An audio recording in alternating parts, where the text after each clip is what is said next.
की कथा चल रही है। भगवान अब कुमार अवस्था में आ चुके हैं।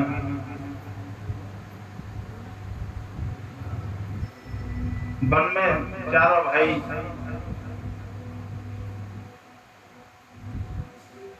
शिकार खेलने के लिए जाते हैं और आकर के फिर अपने पिताजी को सारे वातावरण को बताते हैं।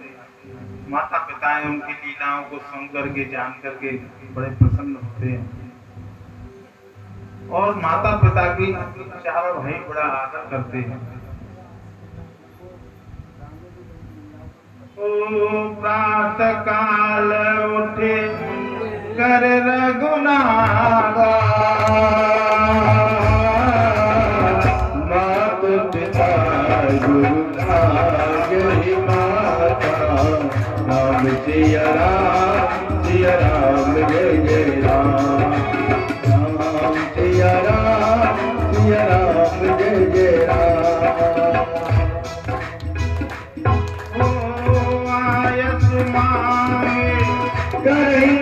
राजा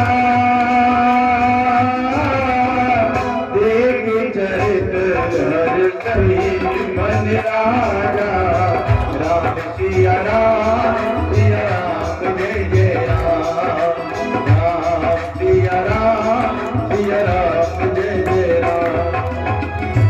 प्रातःकाल उठ करके माता पिता को चरण वंदन करते हैं और उनकी आज्ञा पा करके राज्य में सारे कामों को संभालते हैं। फिर एक दिन वो समय आया विश्वामित्र जी का। विश्वामित्र जी यज्ञ करते थे तो उनके यज्ञ में राक्षस लोग उन्हें बड़े सताते थे, उनको दुखी करते थे, उनके यज्ञ में विघ्न डालते थे। विश्वामित्र महामुनि ज्ञानी, बगही विपिन शुभ राम जानी, राम सिया राम जय जय राम, राम सिया राम जय जय राम। जय जग राम गमन कराही, अति नारी स्वभाव करही, राम सिया राम जय जय राम, राम सिया राम जय जय राम। जहाँ जब यज्ञ मुनि करते थे वहां जाकर के मारीच और स्वभाव दोनों ही उसमें विघ्न डालते थे। विश्वामित्र जी बड़े परेशान थे और जैसे ही उनको पता चलता था कि विश्वामित्र जी यज्ञ कर रहे हैं, तुरंत ही उठ करके भागते थे और उनके यज्ञ में मांसाहार डाल देते थे, मदरा डालते थे, उनको बहुत ही परेशान करते थे। विश्वामित्र जी को बड़ी चिंता हुई। गादी तनय मन चिंता व्यापी, हर बिन मर हिदनिस जर पापी, राम सिया राम जय जय राम, राम सिया राम जय जय राम।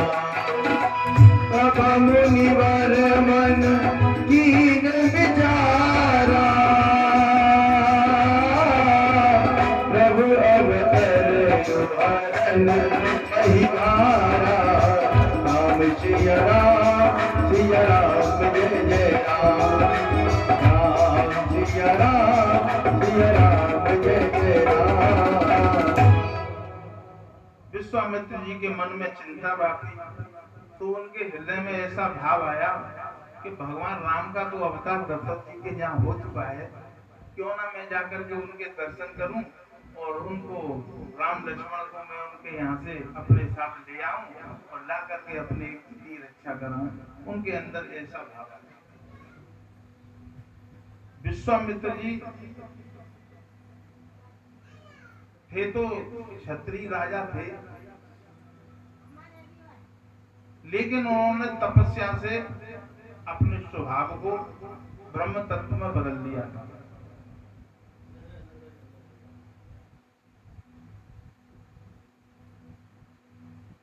मिस देखो, मिस देखो पद जाई कर विनती आलो जो भाई। राम सिया राम जय जय राम। राम सिया राम जय जय राम। ज्ञान विरागी सकल गुण आए ना, सो प्रभु में देखब भय नैना। राम सिया राम जय जय राम। राम सिया राम जय जय राम। ये वही विश्वामित्र हैं जो किसी समय पर पृथ्वी के राजा थे।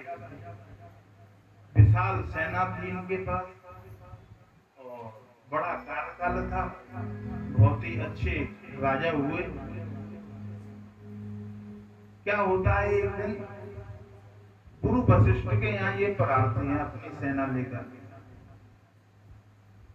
गुरु वशिष्ठ के यहाँ अपनी सेना लेकर के पधारते हैं तो राजा का सत्कार करना प्रजा का धर्म होता है। तो गुरु वशिष्ठ जी ने इनका बड़ा सम्मान किया।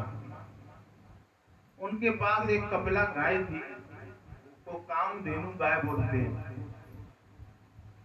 वो गाय इतनी सबला थी तो उसको इजाजत मिलते ही हजारों लाखों आदमियों का भोजन 1 मिनट में तैयार। तो उनका बड़ा सम्मान किया। उनके सैनिकों को, उनके साथ आने वाले हजारों जो लोग थे, उन सबको विश्वामित्र जी ने और बड़े आदर भाव से, बड़े मान सम्मान से उनके लिए बहुत अच्छी व्यवस्था भी करी कामधेनु ने, सबला गाय ने। और व्यवस्था करने के बाद में और उनको बहुत अच्छा सुंदर भोजन कराया, उनका आदर सम्मान किया। लेकिन विश्वामित्र जी देख करके इस बात को दंग रह गए कि देखो, साधु संतों के पास इतनी सुंदर व्यवस्था है और ये गाय तो बड़े काम की चीज है, ये तो राजाओं के पास होनी चाहिए थी। ये महापुरुष इनके पास कहां से आए? इनके पास तो इनका कोई अधिकार ही नहीं। हमारे पास अधिकार है, इनको हम रखना चाहिए, क्योंकि हमारे पास आने जाने वाले लोग बहुत होते हैं। उनके अंदर ऐसा भाव आया विश्वामित्र जी के। तो उन्होंने कहा कि भाई महाराज, इस गाय को तो आप हमें दे दो।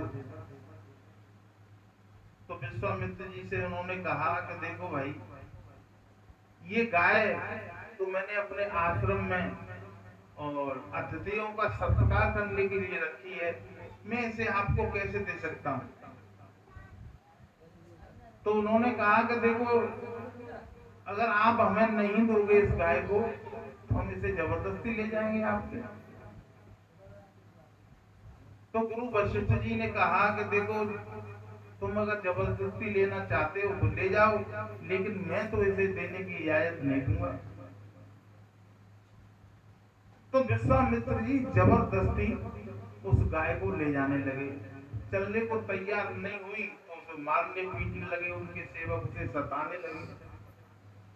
कपिला गाय कहने लगी कि क्या मेरे स्वामी ने मुझको बेच दिया है? क्या बात है, ये मुझे ये सता रहे हैं, मेरा स्वामी कुछ कह ही नहीं रहा है। तो गुरु वशिष्ठ जी ने कहा कि देखो, मैंने तुमको बिल्कुल भी नहीं बेचा है, ये तो जबरन तुम्हें ले जा रहे हैं कि आप मुझे आज्ञा दो, मैं इतनी सामर्थ्य रखती हूँ कि मैं अपनी रक्षा खुद कर सकती हूँ। तो उन्होंने तुरंत आदेश दिया गुरु वशिष्ठ जी ने कि मेरा आदेश है, आप स्वयं अपनी रक्षा करो। तो उस कपिला गाय के कान में से हजारों लाखों सैनिक निकले। उसके कान में से हजारों लाखों सैनिक निकले और विश्वामित्र की जो हजारों सेना थी उस सबका सर्वनाश कर दिया उस कपला का। काफी उनके जो विश्वामित्र के पुत्र थे वो भी पुत्र भी मारे गए उनमें। जब इतना कुछ हुआ उसके बाद में विश्वामित्र जी जब हार गए तो उनके अंदर एक गिलानी पैदा हुई। उन्होंने सोचा कि क्षत्रिय बल तो कुछ भी बल नहीं है, ब्रह्म बल के सामने क्षत्रिय बल कुछ भी बल नहीं है, इसलिए मैं अपने क्षत्रिय बल को खत्म करके मैं ब्रह्म बल पैदा करूंगा अपने आप। तो ऐसा सोच करके वो तपस्या करने के लिए चले गए। सबको छोड़ दिया और छोड़ करके अपना एक पुत्र बचा था, एक पुत्र को राज्य दे करके और वो तपस्या करने के लिए वन में चले गए। तो उन्होंने बहुत तपस्या की। तपस्या करने के बाद में शंकर भगवान से उन्होंने बल प्राप्त किया। बल प्राप्त करके अस्त्र शस्त्र भी मिले। अस्त्र शस्त्र लेकर के उनके अंदर द्वेष भाव था तो उन्होंने गुरु वशिष्ठ जी के 60,000 पुत्र थे, उन 60,000 पुत्रों का विनाश कर दिया। लेकिन गुरु वशिष्ठ जी तो बहुत संतोषी और उनके अंदर कोई द्वेष और ईर्षा और कोई जलन वाली बात नहीं थी। वो तो परम संत थे, महाज्ञानी है। तो उन्होंने कुछ भी नहीं कहा। लेकिन विश्वामित्र जी को फिर भी संतोष नहीं हुआ तो उन्होंने कहा कि मैं अभी और तपस्या करके मैं अपने आप को ब्रह्म बल में स्थापित करूंगा। तो उन्होंने और तपस्या की। घनघोर तपस्या करने के बाद उनके पास ब्रह्मा जी प्रकट हुए और ब्रह्मा जी ने कहा कि विश्वामित्र जी आपने इतनी तपस्या की है, इससे आपको ब्रह्म बल मिल चुका है, आप जो चाहो सो वरदान मांग लो। श्री कृष्ण गोविंद हरि मुरारी, हे नाथ नारायण वासुदेवा। श्री कृष्ण गोविंद हरे मुरारी, हे नाथ नारायण वासुदेवा। हे नाथ नारायण वासुदेवा, हे नाथ नारायण वासुदेवा। श्री कृष्ण गोविंद हरे मुरारी, हे नाथ नारायण वासुदेवा। हे नाथ नारायण वासुदेवा। तो विश्वामित्र जी ने और भी तपस्या करी और इतनी तपस्या करी कि अब उनको ब्रह्म तत्व होगा कि उनको तो ब्रह्म ऋषि का पद प्राप्त हो गया।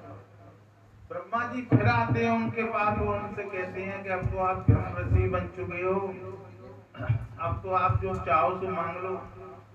तो उन्होंने कहा कि देखो यदि हम ब्रह्म ऋषि बन चुके हैं तो वशिष्ठ जी आकर के हमें स्वीकार करें कि हम ब्रह्म ऋषि बन चुके हैं। जब तक वशिष्ठ जी हमें स्वीकार नहीं करते जब तक हम नहीं मानेंगे। ब्रह्मा जी चले गए। लेकिन देखो आदमी काम पे विजय पा सकता है, लोभ पे मोह पे विजय पा सकता है, लेकिन क्रोध पर विजय पाना बहुत मुश्किल है। ब्रह्म ऋषि बनने के बाद भी आज भी उनके दिल में गुरु वशिष्ठ जी के प्रति क्रोध भाव है और वे बहुत बड़ी खड़क तलवार लेकर के गुरु वशिष्ठ के आश्रम में रात के समय में पहुंचे। पेड़ के पीछे जाकर के छुप जाते हैं। चांदनी रात खिली हुई थी। गुरु वशिष्ठ की पत्नी का नाम था अरुंधति। अरुंधति का मतलब होता है जो अंदर की बात को जान ले उसी को अरुंधति कहते हैं।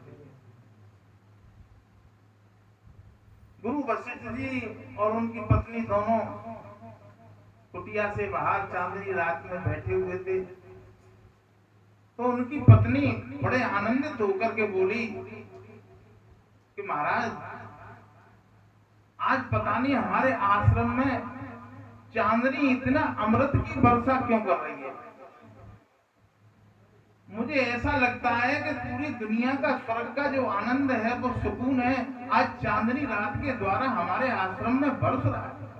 इतना आनंद आ रहा है कि मुझे ये लग रहा है कि मैं अपने आश्रम की धरती को चूम लूं, पेड़ों का आलिंगन करूं, पत्ते पत्ते को चूम लूं। मुझे इतना आनंद कैसे आ रहा है?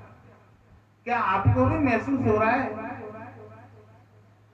तो गुरु वशिष्ठ जी बोले कि हाँ, ये जो चांदनी रात में तुम इतना आनंद देख रही हो, तुम्हें पता है विश्वामित्र जी की घोर तपस्या का परिणाम है। उन्होंने इतनी तपस्या की है कि उन्होंने इतनी तपस्या करने के बाद में ब्रह्म ऋषि पद स्वीकार कर लिया है। उसी से हमारे इस वातावरण में उनकी तपस्या के परिणाम से ये अमृत की वर्षा हो रही है। अब ये बात गुरु विश्वामित्र जी सुन रहे थे पेड़ के पीछे। जब उन्होंने सोचा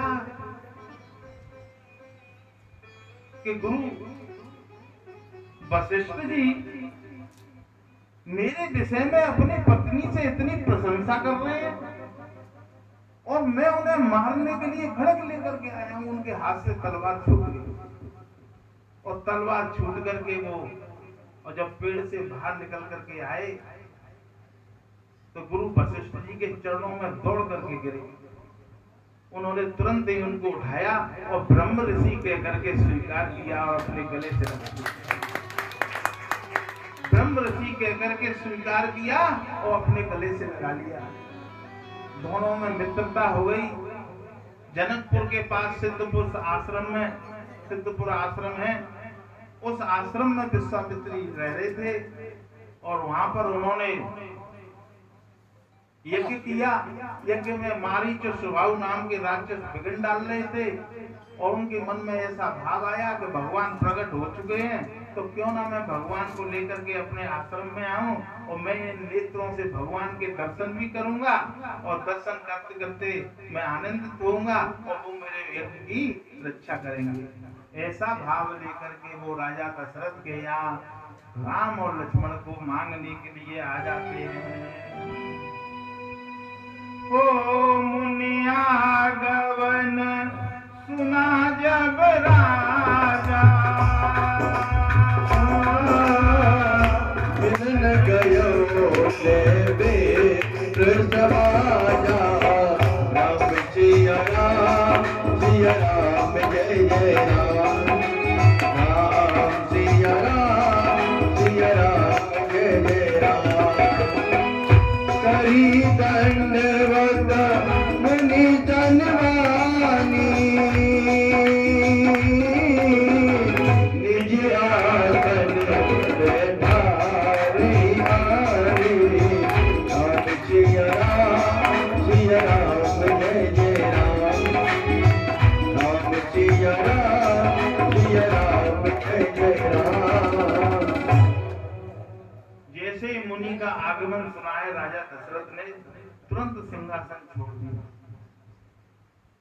महापुरुष लोग सब जानते हैं इन बातों को कि बड़े भाग जब जानिए जब मिलने आवे संत, और संतन को मिलनो करे सब कष्टन को अंत।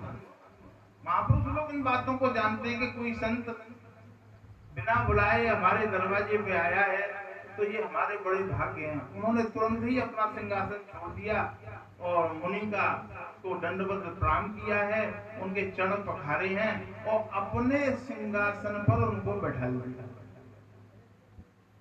चरण पखार कीने ते पूजा, मौसम आज धन्य नहीं दूजा। ऐसा भाव है।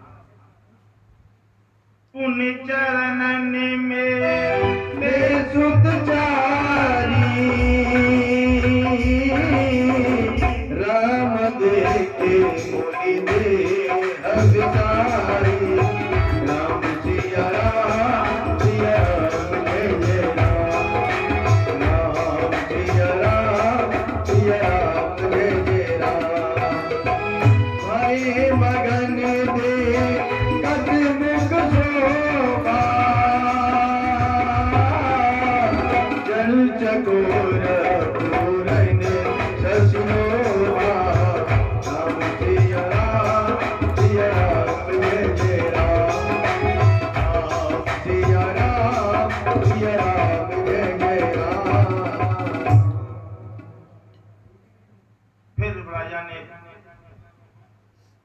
दशरथ जी ने चारों भाइयों को बुलाया। चारों भाइयों ने दंडवत प्रणाम किया। रानियां आई हैं, रानियों ने दंडवत प्रणाम किया है। महाराज जी को प्रणाम करके उनको आदर से बैठा रहा है। फिर राजा दशरथ जी ने पूछा, महाराज आप आज्ञा करें, आपका आगमन किस उद्देश्य से हुआ है? तो विश्वामित्र जी कह रहे हैं, असुर समूह सतावहि होई मैं जाचन आयो रब तोरी राम सिया राम जय जय राम सिया राम जय जय राम अनुज समेत देव रघुनाथा निज चरवत में हो वृषनाथा राम सिया राम जय जय राम राम सिया राम जय जय राम। उन्होंने कहा, देखो असुर राक्षस समाज मुझे सता रहा है। मैं आपकी परीक्षा लेने के लिए आया हूँ कि आप मुझे राम लक्ष्मण को दे दीजिए और राम लक्ष्मण को ले जा करके मैं उन राक्षसों का वध कराऊंगा और अपने यज्ञ की रक्षा कराऊंगा।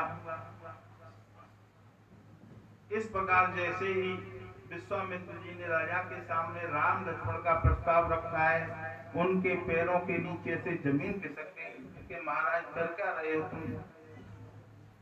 उन्होंने सोचा कि महाराज ने जो कुछ भी मुझसे मांगा है वो सोच समझ के नहीं मांगा है। और राजा क्या कहते हैं, सुन राजा अति अप्रिय वाणी हृदय कंप मूर्ति कमलानी राम सिया राम जय जय राम राम सिया राम जय जय राम चौथे बन पायौ सुत चारी विप्र वचन नहीं कयहु बिचारी राम सिया राम जय जय राम राम सिया राम जय जय राम।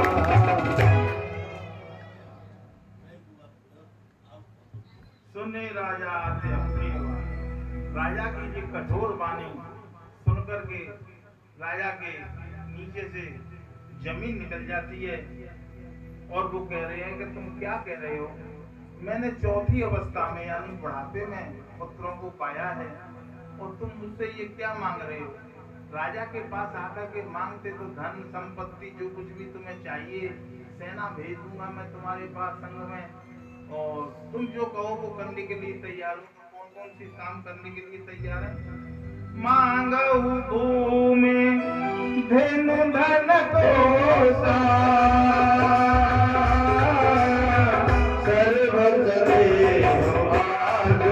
सहरोसा राम सिया राम जय जय राम राम सिया राम जय जय राम देह प्राण दे प्रिय कचुराई सो मुनि देव निमित एक मारी राम सिया राम जय जय राम राम सिया राम जय जय राम।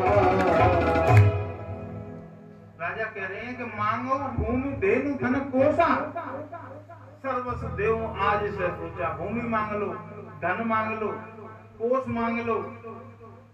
और राजा ने यहाँ तक कह दिया कि दो शब्द राम के हैं और राम को छोड़ करके, इन दो शब्दों को छोड़ करके दुनिया में दो शब्दों के बीच में जो कुछ भी आता हो वो सब चीज देने के लिए तैयार हूँ। मांगो भूमि धेनु धन कोसा सर्वस्व देव आज से सोचा। देह दो अक्षरों में आते, देह प्राण ते प्रिय कछु नहीं। ये शरीर से प्यारा जीव को कुछ भी नहीं है और मैं अपने प्राणों को भी देने के लिए तैयार हूँ महाराज। पर लेकिन राम जी को मुझसे अलग मत करो। सब सुत प्रिय मोहे प्राण गिराई, राम देत नहीं अनक जुटाई। राम सिया राम जय जय राम। राम सिया राम जय जय राम। कहनि सुधर अति घोर कठोरा, कह सुंदर सुध भर बछोरा। राम सिया राम जय जय राम। राम सिया राम जय जय राम। सुनी न बकीरा।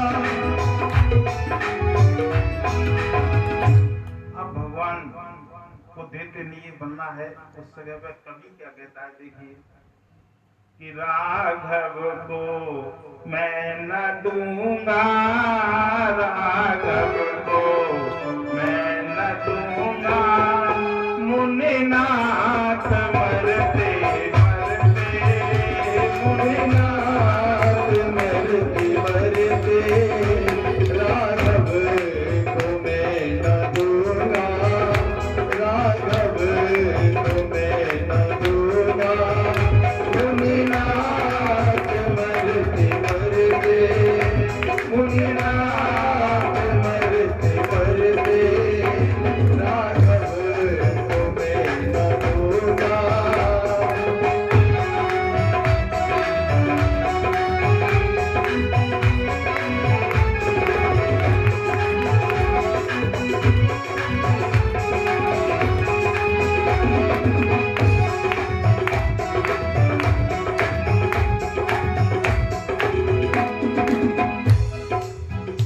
जल के बिना कदाचित मछली शरीर दारे, जल के बिना कदाचित मछली डारे।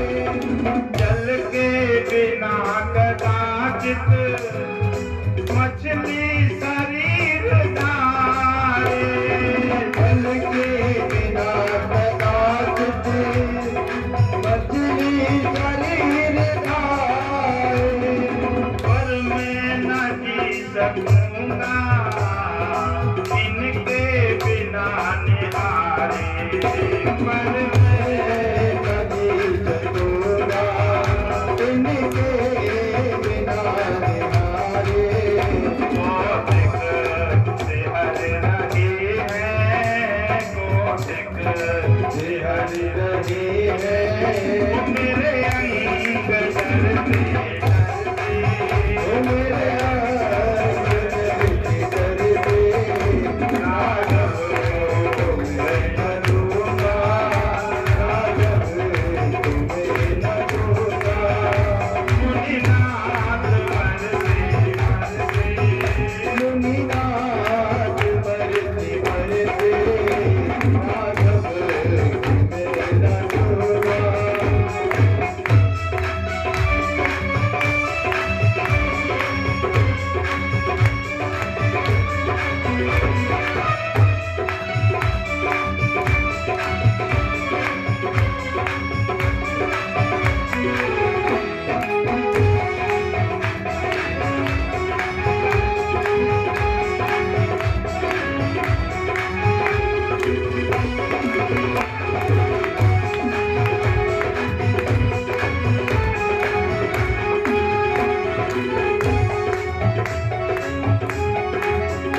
सरयत्न चौथे बन में सत चार मैंने पाए,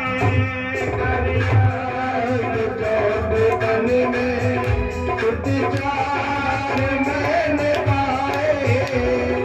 मात गुरजनों को रघुचंद ने जिलाए, मात गुरजनों को रघुबंध जगाए। लोचन चकोर तन में तन चकोर तन में अभिमान करते करते अभिमान करते करते राघव को मैं न दूंगा। राघव को मैं न दूंगा।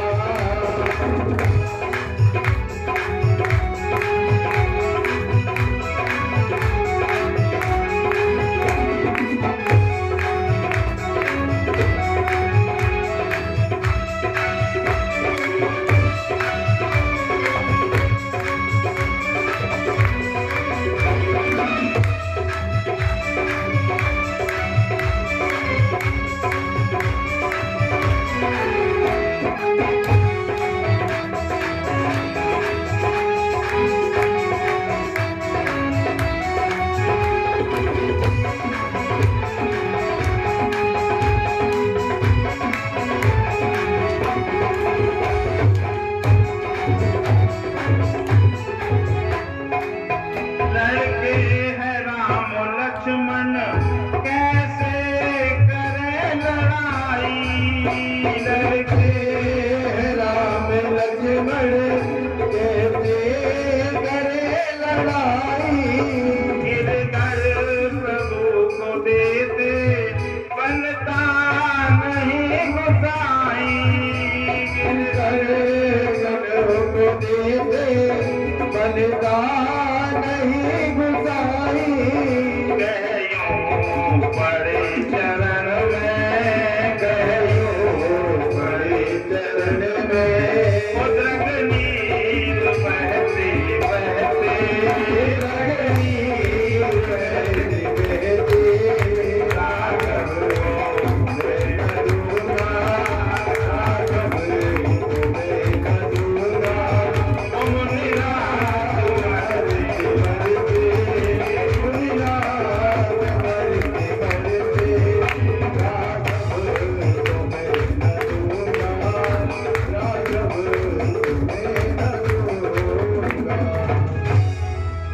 बोले वृंदावन बिहारी लाल की जय।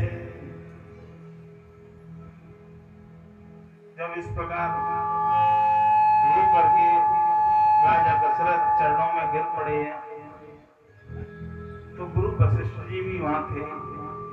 उन्होंने देखा है तो उन्होंने फिर राजा को समझाया और राजा से कहा है ओ तब वशिष्ठ बहु विधि समझावा।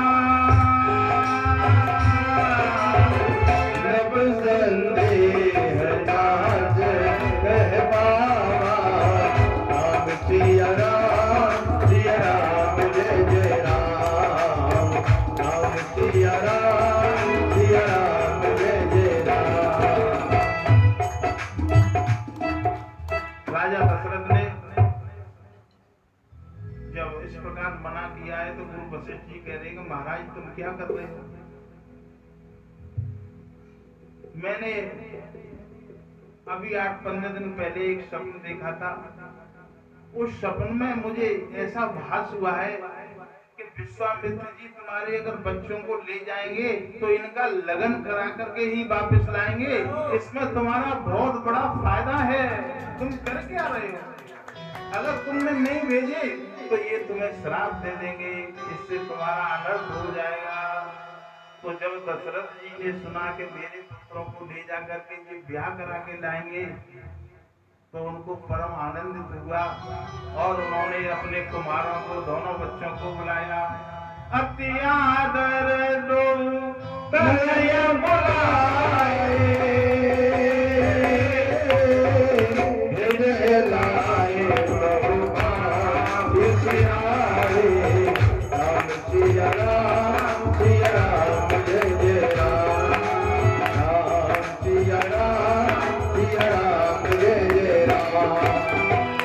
मेरे प्राण नाथ सुत हो। तुम गुण पिता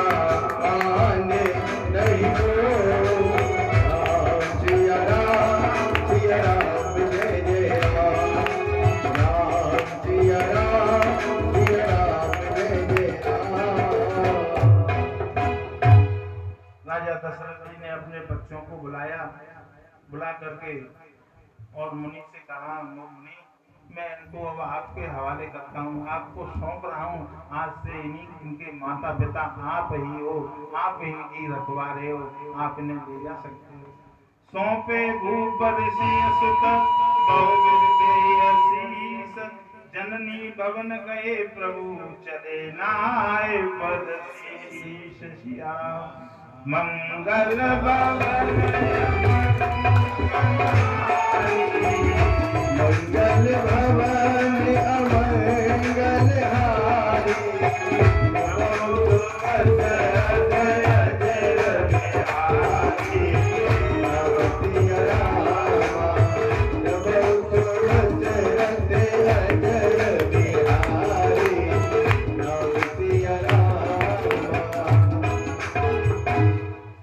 राजा दशरथ जी ने राम लक्ष्मण को सौंप दिया है। दोनों ने अपनी माताओं से आशीर्वाद लिया है और आशीर्वाद लेकर के मुनि के साथ चल रहे हैं। आगे आगे विश्वामित्र जी चल रहे हैं और पीछे पीछे दोनों कुमार चल रहे हैं, राम लखन चल रहे हैं। देखो शास्त्र क्या कहता है, विश्वामित्र का मतलब होता है विश्व का जो मित्र है, जो विश्व का मित्र बनता है। राम और लक्ष्मण उसके पीछे चलते हैं, भगवान उसके पीछे चलते हैं। जो विश्व का मित्र बनता है, तुम भी बनो तो किसी के मित्र बनना, और मित्र ना बन सको तो कोई बात नहीं है, लेकिन किसी के बैरी कभी मत बनना। ऐसा शास्त्र कहता है। श्याम गौर सुंदर दो भाई,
जा रहे हैं, आगे आगे विश्वामित्र जा रहे हैं।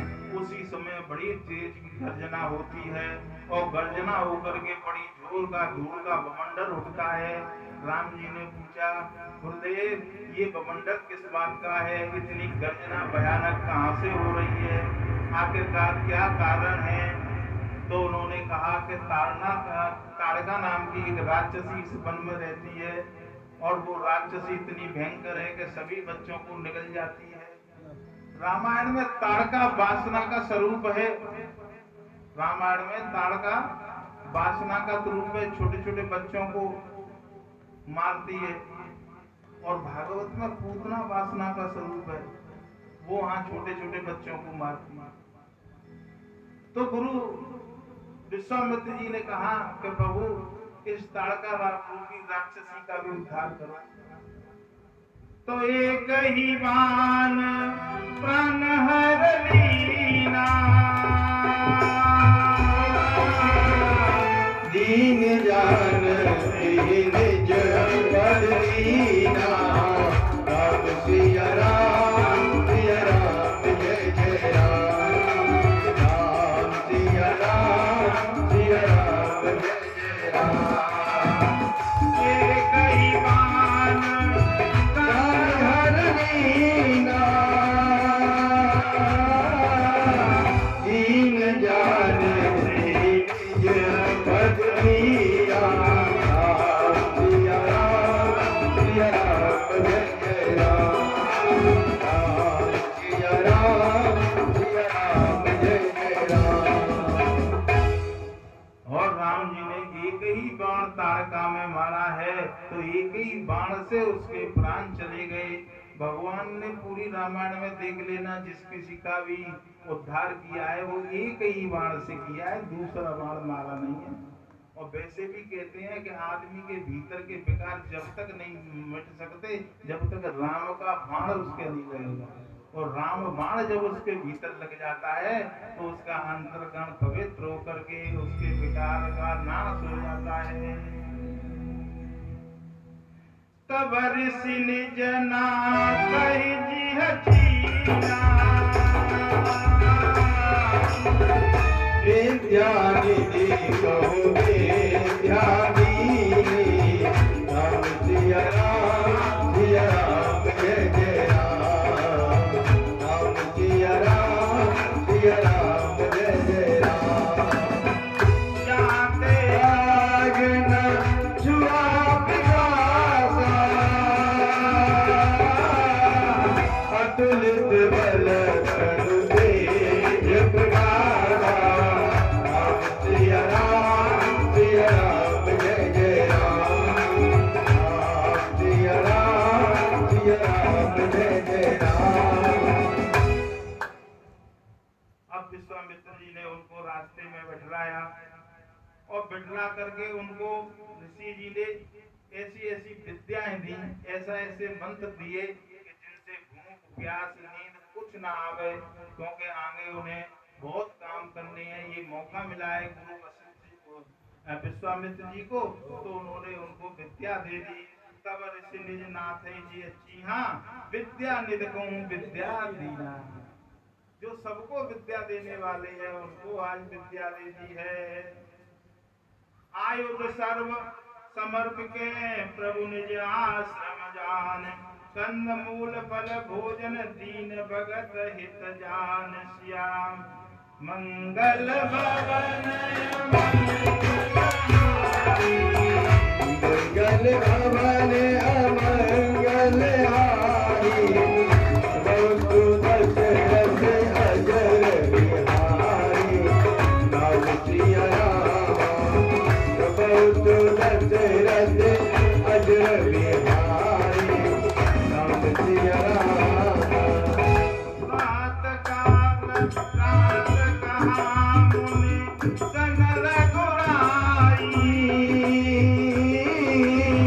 निर्भय जन करो तुम जाई, राम सिया राम जय जय राम, राम सिया राम जय जय राम।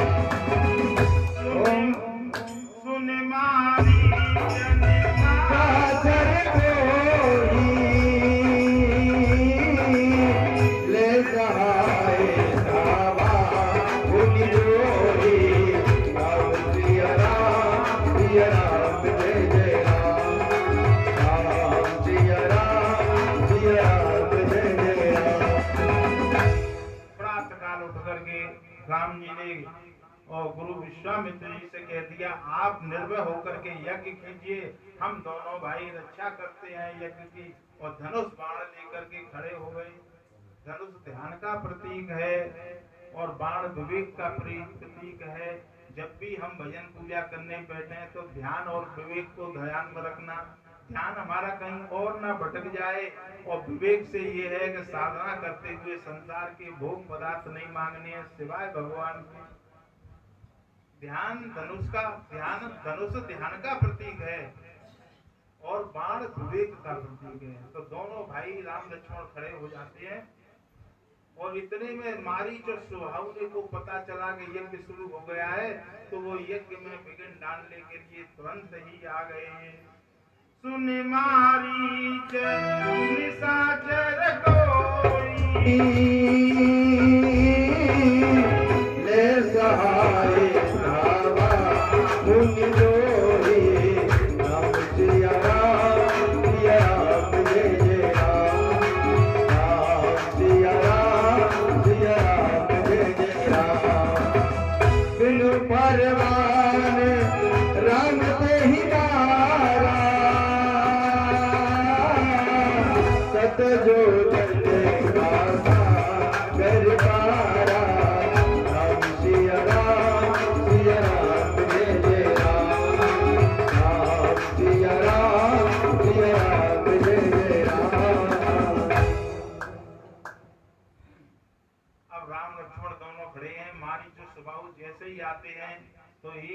मारने में तो उन्होंने स्वभाव का एंड कर दिया और एक बिना फर का बाण जो मारा था तो समुद्र के किनारे जाकर के मारीच को भेज देते हैं जो मृग बन करके आता है, उसे उसी वजह से वहां बैठा लिया कि तुम आगे चल के काम आओगे हमारे, आप पहुंचो वहां।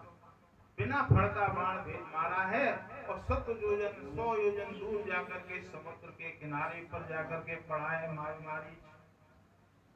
पावक सरस मुनि मारा सकलो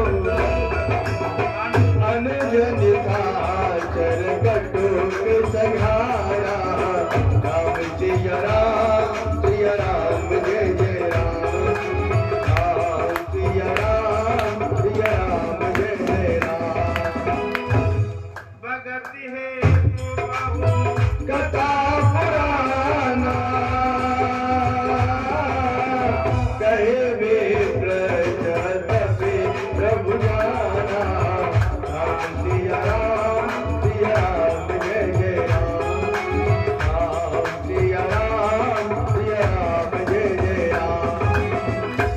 अब देखो इतने में विश्वामित्र जी के पास जनकपुर से पत्रिका आती है और पत्रिका में उनको आमंत्रित हुआ है कि धनुष यज्ञ होने जा रहा है, आप पधारिए। तो उन्होंने राम लक्ष्मण से कहा कि धनुष यज्ञ में हम जाएंगे, आप दोनों हमारे साथ चलोगे कि महाराज आप जहां भी जाओगे हम आपके साथ जाएंगे। तो धनुष यज्ञ के लिए दोनों राम लक्ष्मण विश्वामित्र जी के साथ जनकपुर अब जा रहे हैं, आगे सीता जी का विवाह आएगा। धनुष यज्ञ सुने करुण रघुनाथा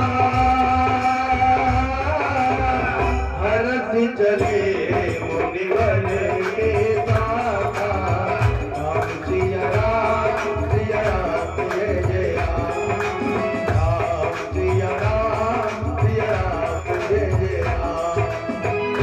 आश्रम एक दीग मगवाही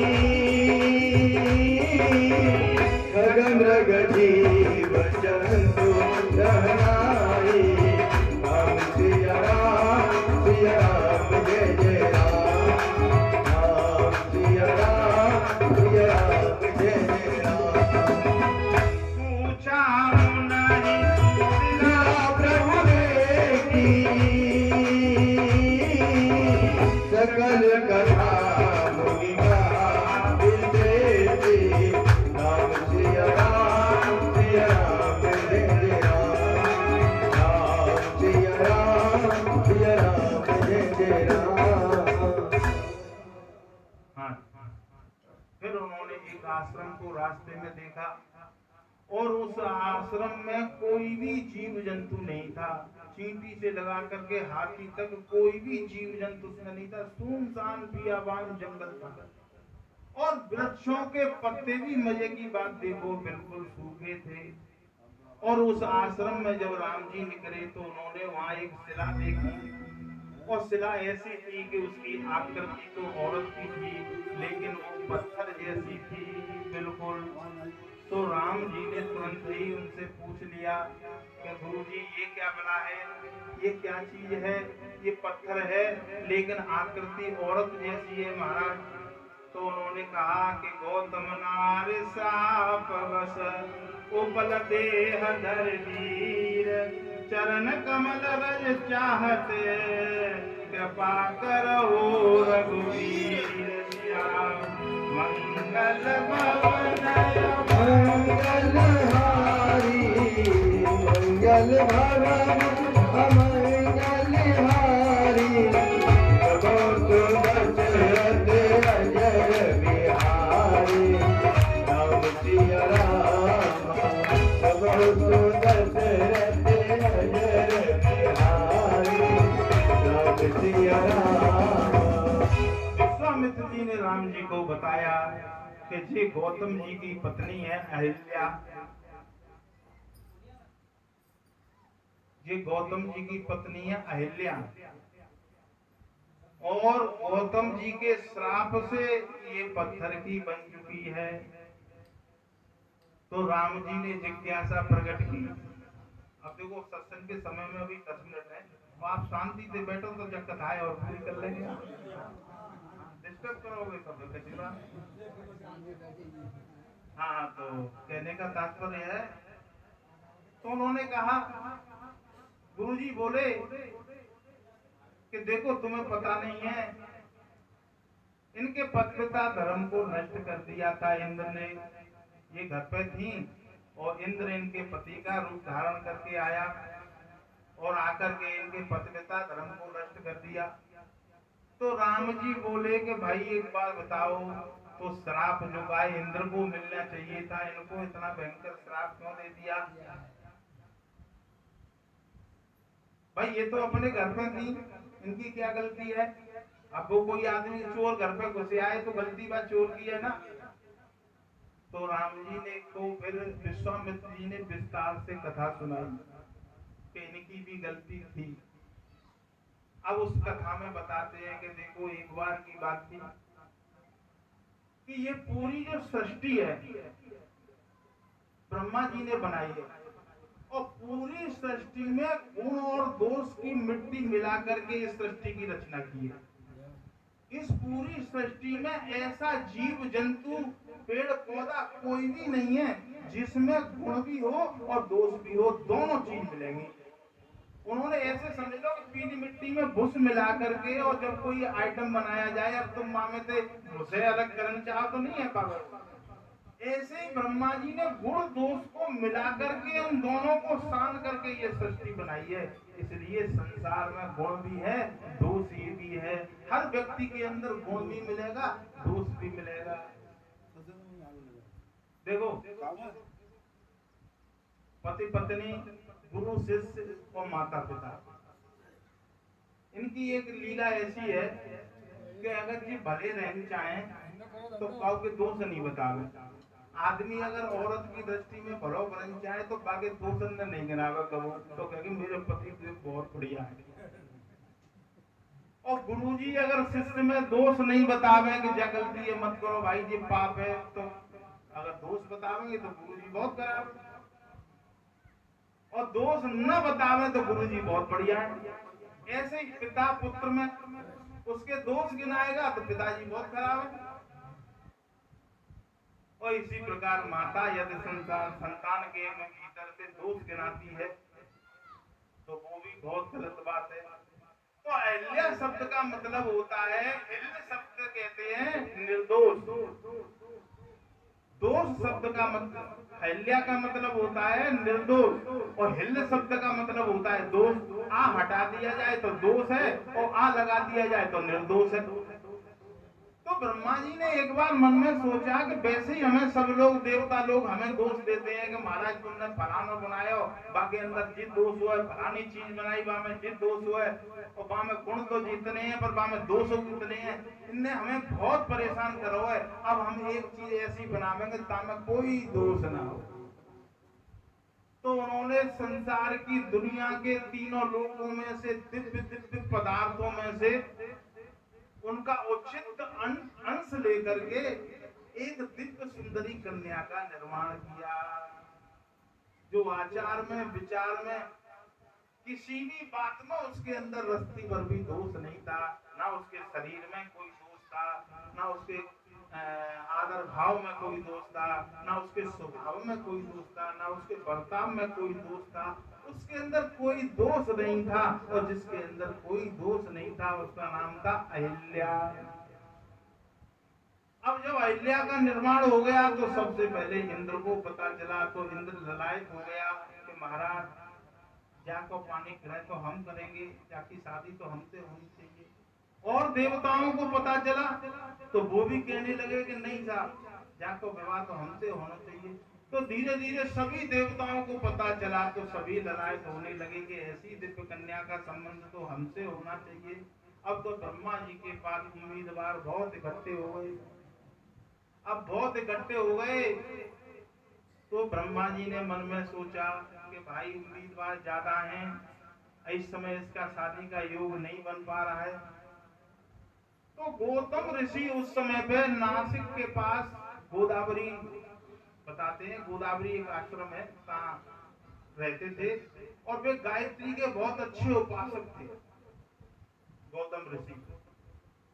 तो गौतम ऋषि को वहां बुलाया गया। उन्होंने कहा कि इस कन्या को कोई सुरक्षित रख सके अपने पास, ऐसे व्यक्ति को हम इसे सौंपेंगे, वक्त आने पर हम इसको उसकी शादी करेंगे। तो गौतम ऋषि परम जितेंद्रिय थे, निष्काम व्यक्ति थे और गायत्री के परम उपासक थे। तो उन्होंने गौतम ऋषि को बुलाया, बुला करके कहा कि धरोहर के रूप में हम इस कन्या को आपको दे रहे हैं, ये कन्या आपके पास रहेगी और जब तक हम ना चाहेंगे जब तक रखोगे, और हमारी इच्छा होगी जब हम इसको मांग लेंगे और मांग करके इसके शादी करेंगे। मात पिता गुरु प्रभु के वाणी विनय विचार करे सुख जानी। बड़ों की आज्ञा का पालन करना भी हमारा धर्म होता है। गौतम ऋषि ने कहा कि ब्रह्मा जी हैं भाई आज्ञा दे रहे हैं, वैसे तो धरोहर रखो काव की खतरा से खाली ना है और सबसे ज्यादा कष्ट होता है धरोहर की रक्षा करने में। लेकिन उन्होंने ब्रह्मा जी की बात मानी, मान करके और अहिल्या को अपने आश्रम में ले आए। आश्रम में लेकर के गायत्री के उपासना में लग गए। लेकिन वो इतने जितेंद्रिय थे कि हजारों वर्ष अहिल्या को अपने साथ रखने के बाद में भी उन्होंने कभी एक आंख उठा करके काम भाव से अहिल्या की तरफ नहीं देखा। ऐसे जितेंद्रिय महात्मा को हम प्रणाम करते हैं। अब 1000 वर्ष बीत जाते हैं। बीत जाने के बाद में इंद्र का मन लज्जा रहा था, लेकिन उन्होंने कहा कि ब्रह्मा जी ने कि भाई कैसे हम इन लोगों को अब करें। तो उन्होंने कहा कि एक नियम बनाया कि ऐसा करो कि जो व्यक्ति जो देवता पृथ्वी की परिक्रमा कर करके और 24 घंटे में लौट आएगा, पृथ्वी की परिक्रमा करके जो जल्दी आ जाएगा, उसी के साथ हम अहिल्या का विवाह कर देंगे। तो सभी देवता अपने अपने वाहनों को सजा करके और जो गाय चक्कर लगाने के लिए पृथ्वी का चल दिए। लेकिन गौतम ऋषि ने जो गाय शास्त्र पढ़े थे उनको थोड़ा सा ज्ञान था।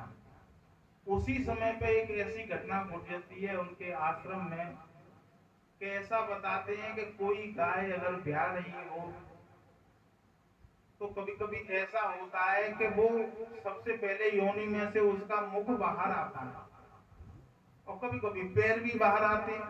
तो ज्यादातर पैर आते हैं, लेकिन ऐसा संयोग बन जाए कि गाय जब ब्याह रही हो तो उसके बच्चे का मुख बाहर आ जाए, तो उसको दो मुखी गाय बोलते हैं।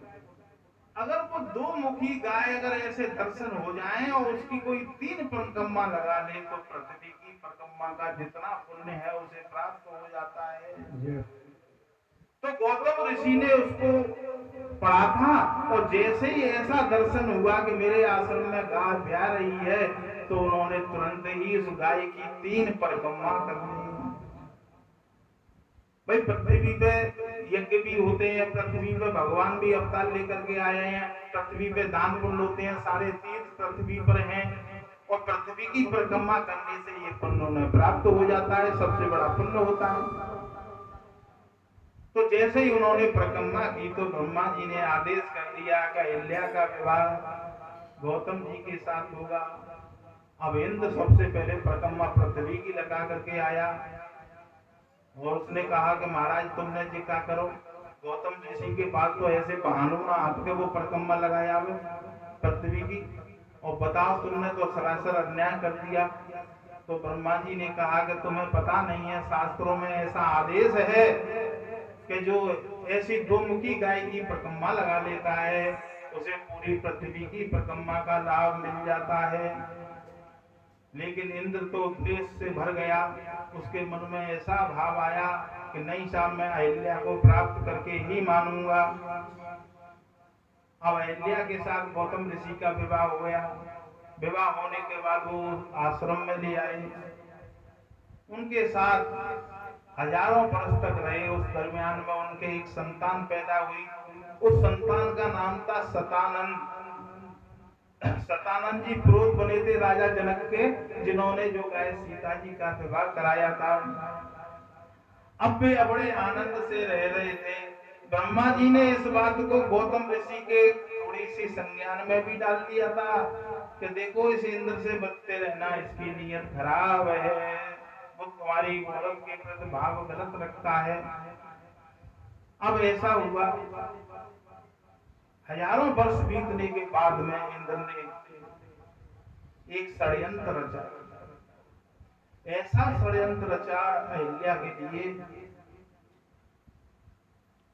कि पहले तो उन्होंने चंद्रमा को बहका लिया कि भाई ऐसा करना, मुनि सवेरे 4 बजे गंगा स्नान करने जाते हैं, गायत्री का जप करते हैं, तुम ऐसा करना रात को 12-1 बजे के करीब तुम ऐसी चांदनी रात कर दो, नहीं तुम जल्दी निकलिएगा, नहीं जल्दी आगे बढ़ जाएंगे। तो इन्हें ऐसा लगे कि ब्रह्म बेला हो चुकी है। उधर मुर्गा को भी उन्होंने बहका दिया कि तुमने जल्दी बाग दे दी हो, ताकि गौतम ऋषि को ऐसा लगे कि अभी 12 सुबह के 4 बज गए हैं और लेकिन हो 12-1 बजे हो। उन्होंने दोनों को इस प्रकार सेट कर दिया और मुर्गा ने भी जल्दी बांध दे दी और सुबह की ब्रह्म बेला भी चंद्रमा ने निकाल दी। गौतम ऋषि ने समझा कि सुबह की ब्रह्म बेला हो गई है और वो घर से बाहर निकल गए, स्नान करने के लिए गायत्री में चले गए। इतने में इंद्र गौतम ऋषि का वेश धारण करके घर में आता है और गौतम ऋषि का वेश धारण करके घर में आता है, उससे समागम की मांग करता है। अब बात यहां आती है कि देखो,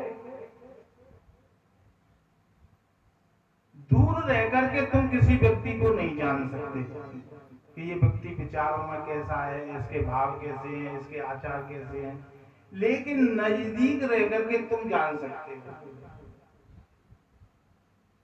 गौतम ऋषि का वेश करके वो आ गया, लेकिन अहिल्या इस बात को अच्छी तरह जानती थी कि जब मैं 1000 वर्ष तक इनके साथ धरोहर के रूप में रही, जितने जितेंद्रिय महात्मा हैं और इन्होंने नजर उठा करके मेरी तरफ नहीं देखा,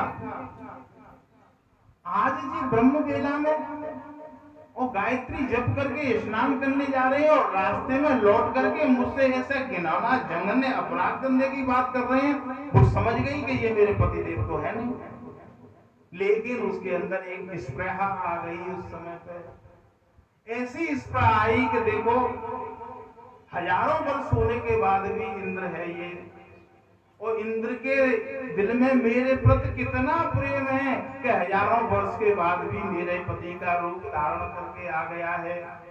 उसके अंदर ऐसी स्त्रियां जागी। और एक मेरे पति देव है, वो तो पति तो हैं लेकिन भजनानंदी है, प्रेम प्रेम तो वो हमसे क्या करते होंगे, लेकिन ये हमारा बड़ा प्रेमी है। इसलिए शास्त्र में ऐसा लिखा है कि जब समागम पूर्ण होता है उसके बाद में अहिल्या उनसे कहती है कि अब तुम जल्दी यहाँ से निकल जाओ, वरना मेरे पति आ जाएंगे, हाँ तो हम तुम दोनों को दंड दे देंगे। इस बात को गौतम ऋषि दरवाजे पे सुन रहे थे, क्योंकि वो अदबर से ही लौट करके आ गए थे। और जैसे ही इंद्र को बाहर निकलते हुए देखा है गौतम ऋषि के वेश में, तुरंत ही पहले तो इंद्र को श्राप दे दिया है कि जा तेरे शरीर में सहस्रों योनि हो जाएं। उसके रोम रोम से पानी रिसने लगा, उनके हर रोंगटे से ऐसा श्राप दिया कि हर रोंगटे से पानी रिसने लगा। और दूसरा श्राप ये दिया कि तू पर स्त्री में इतना रत रहता है, जा तू नपुंसक हो जाए, तू कभी स्त्री के मतलब का ही नहीं रहेगा। ऐसा श्राप दे दिया इंद्र। और जब भीतर जाकर के देखा है तो उनकी पत्नी अहिल्या थर थर कांप रही। अब अहिल्या बहुत समझाती है, इसमें मेरा क्या दोष है, वो तो तुम्हारा रूप करके आया था। लेकिन वो भी ज्ञानी थे, उन्होंने भी कह दिया कि तू जान तो गई थी कि ये मेरे पति नहीं है, मेरे पति ऐसा घिनौना अपराध ब्रह्म बेला में कभी नहीं कर सकते, इसलिए मैं तुझे भी श्राप देता हूँ कि तू जा पत्थर की हो जा, तू जा पत्थर की हो जा। अब देखो एक बात यहाँ आती है, इंद्र मन का प्रतीक है, संसार भोगों का प्रतीक है, इंद्र का मतलब होता है स्वर्ग, हमारे मन का प्रतीक है। हम ज्यादातर स्वर्ग सुख संपत्ति में रहना चाहते हैं, आनंद में रहना चाहते हैं। तो जो बुद्धि इंद्र से प्रभावित है, जो बुद्धि संसार से प्रभावित है, वो बुद्धि ही अहिल्या है। और जो बुद्धि भगवान से प्रभावित है, वो बुद्धि कौशल्या है। अहिल्या में और कौशल्या में यही अंतर है कि अहिल्या उससे प्रभावित हो गई इंद्र से, और राम जी से प्रभावित हुई थी तो माता कौशल्या हुई थी, तो उनके यहाँ पुत्र बन करके आ गए। तो आज उनको श्राप दे दिया, और श्राप देकर श्राप भी इतना भयंकर दिया कि ये पूरा आश्रम बिल्कुल जड़वत हो जाए। इसमें कोई जीव जंतु भी नहीं मिलेगा, पत्ते भी सूख जाएंगे, हरियाली नहीं रहेगी, और बूंदों में धूप में और सिसकती रहोगी तुम यहाँ पड़ी पड़ी हजारों वर्ष तक। तो अहिल्या ने कहा, महाराज तुमने श्राप तो दे दो, लेकिन वो ये बताओ कि मेरा उद्धार कैसे होगा। तो तुमने कही कि देख, त्रेता युग में दशरथ के यहाँ राम जी अवतार लेकर के आएंगे, और वो जब यहाँ से निकल के जाएंगे जनकपुर के लिए, तब जाकर के उसकी चरण रज से तेरा उद्धार होगा। बोलो सियावर रामचंद्र भगवान की। गौतम नारि श्राप बस उपल धरे धर नीर, शरण कमल रज चाहते कृपा करो रघुवीर सिया।